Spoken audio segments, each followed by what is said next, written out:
സംസ്ഥാനത്തെ സ്കൂൾ പാചക തൊഴിലാളികൾക്ക് 3 മാസമായി ശമ്പളമില്ല. പട്ടിണിയും ദാരിദ്ര്യവും താങ്ങാനാവാതെ പിച്ചച്ചട്ടിയെടുത്ത് AITUC നേതൃത്വത്തിൽ ഭിക്ഷാടന സമരം നടത്തി.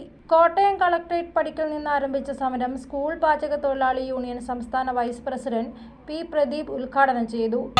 TV തോമസിനെ പോലെയുള്ള മഹാന്മാരായിട്ടുള്ള PS ശ്രീനിവാസനെ പോലുള്ള മഹാന്മാരായിട്ടുള്ള നേതാക്കന്മാർ, ഭരണാധികാരികൾ ആഴ്ചകളോളം അവിടെ താമസിച്ച് സഹകരണ സംഘം രൂപീകരിച്ച് ദിനേശ് PD എന്ന് പറയുന്ന സ്ഥാപനം രൂപീകരിച്ച് തൊഴിലാളികൾക്ക് തൊഴിൽ ചെയ്യുന്നതിനുള്ള അവസരം ഉണ്ടാക്കി കൊടുക്കുകയായിരുന്നു കമ്മ്യൂണിസ്റ്റ് നേതാക്കന്മാർ ചെയ്തത്.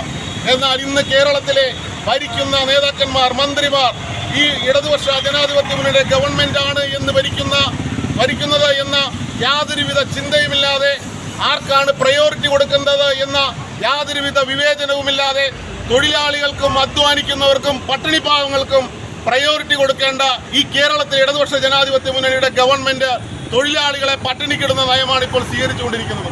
അതാണ് ഈ 3 മാസക്കാലമായി നമുക്ക് കേരളത്തിൽ കാണാൻ കഴിയുന്നത്.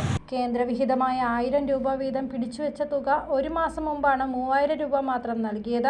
ആ മാസം ബാക്കി ശമ്പളവും നൽകിയിട്ടില്ല. അതിനുശേഷം ഇപ്പോൾ 3 മാസത്തെ ശമ്പളമാണ് നൽകാനുള്ളത്. സർക്കാർ പാവങ്ങളുടെ പ്രശ്നങ്ങൾക്ക് മുൻതൂക്കം നൽകണം, തൊഴിലാളികളുടെ ശമ്പളം മുടക്കം വരുത്താതെ നൽകണം, തൊഴിലാളികളെ പട്ടിണിക്കിടുന്ന സംസ്ഥാന സർക്കാർ നയം തിരുത്തുക തുടങ്ങിയ ആവശ്യങ്ങൾ ഉന്നയിച്ചാണ് തൊഴിലാളികൾ സമരം ചെയ്തത്. കളക്ടറേറ്റ് മുതൽ തിരുനക്കരയിലെ ഗാന്ധി പ്രതിമ വരെ ഭിക്ഷാടനം നടത്തി ശാന്തി പ്രതിമയ്ക്ക് സമീപം സമരം അവസാനിപ്പിച്ചു. സംസ്ഥാന ട്രഷറർ ആലീസ് തങ്കച്ചൻ അധ്യക്ഷത വഹിച്ചു. ജില്ലാ സെക്രട്ടറി സുജാത KR സ്വാഗതം ആശംസിച്ചു.